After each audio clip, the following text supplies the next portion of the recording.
সিরাজগঞ্জের চলনবিলে শুরু হয়েছে জমি থেকে আগাম জাতের রসুন তোলার মৌসুম। জমি থেকে রসুন তোলায় ব্যস্ত সময় পার করছেন চাষিরা। রোগবালাই না হওয়া ও আবহাওয়া অনুকূলে থাকায় এবছর রসুনের বাম্পার ফলন হলেও দাম নিয়ে বিপাকে রয়েছেন কৃষকেরা। প্রতি বিঘা জমিতে ৩০ থেকে ৩৫ মণ হারে বর্তমানে যে বাজার দর রয়েছে তাতে বিঘা প্রতি ২০ থেকে ২৫ হাজার টাকা পর্যন্ত লোকসানের শঙ্কায় চাষিরা। গেল বছর দাম আমরা ভালোই পাইছি, এবছরে কেমন হবে জানি না, বুঝছেন। এখন যে পরিমাণ খরচা হয়, কামলা খরচা, আবার ধরেন সার বীজ ওষুধ প্রয়োগ করে সেচ দেওয়া হয়, দেওয়ার পরে তারপরে আমরা চতুর্থ মাসের মধ্যে আবার উঠায় ঘরে নেই, নেওয়ার পরে যদি সরকার দাম আমাদের বেশি দেয় তাহলে আমাদের লাভ হবে। এই বছর যে দাম তাতে পার বিঘিতে আমার দেখা যাচ্ছে এমনি আপনার সর্বনিম্ন ৩০ থেকে ৪০ হাজার টাকা লস এসে যাচ্ছে।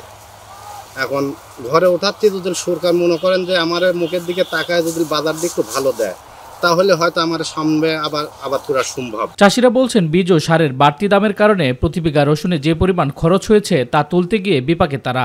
রসুনের এমন বাজার থাকলে এবছর লোকসান গুনতে হতে পারে ধারণা এ অঞ্চলের কৃষকদের। রসুন মোটামুটি আল্লাহ দিতে ভালোই হয়েছে, খারাপ হয় নাই। গেলবার মনে করেন রসুনের দাম ভালোই আসলো, এবছরেও মোটামুটি খারাপ নয়, মনে করেন দাম খুব একটা বেশি নাই। আমরা যে আবাদ করি সার তারপরে কামলা দিয়ে আমাদের কিছু থাকে না, যে ২,০০০ টাকা মন আমাদের রসুন বেচে আমাদের মনে করেন যে এই আবাদ আর করা হবে না, আমাদের আবাদ দিয়ে আমাদের চলবে না। আমাদের মনে করেন যে যদি সরকার দাম বাড়া দেয় তাহলে আমার মনে করেন এই রসুন লাগানো আমার চলবে, আর না হলে আমাদের রসুন লাগানো আর হবে না। রসুনের বাজার এখন কিছুটা কম থাকলেও বাজার দর বৃদ্ধির সম্ভাবনা রয়েছে বলে জানান কৃষি বিভাগ।